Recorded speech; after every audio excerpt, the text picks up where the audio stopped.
বন্ধুরা, পাউরুটি দিয়ে একটা টিফিন বানাচ্ছি। তো এই রকম পিস কাটা পাউরুটি নিয়ে প্রথমে আমি এরকম টুকরো টুকরো করে নেব।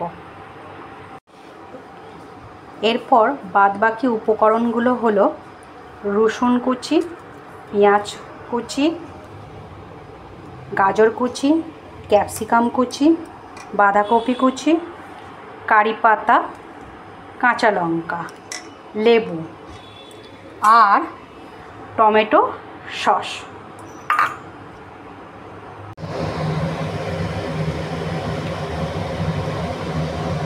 হালকা করে ফ্রাই করে নেব। পাউরুটিগুলো হালকা ফ্রাই হয়ে গেছে।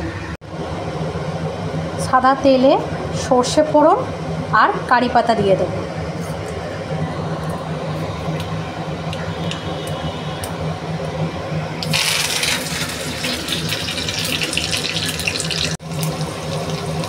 রসুন কুচি আর কাঁচা লঙ্কা কুচি দিয়ে দিয়েছি।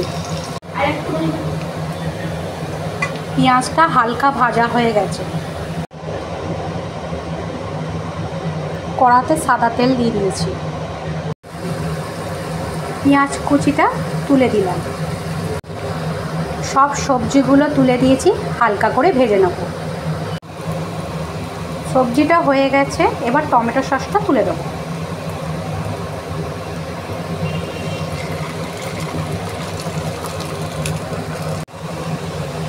সবজিগুলোর উপর একটু নুন, মিষ্টি, গোলমরিচের গুঁড়ো, একটুখানি হলুদ দিয়ে ভালো করে ভেজে নেব। এর উপরে একটু লেবুর জুস দিয়ে দিলাম।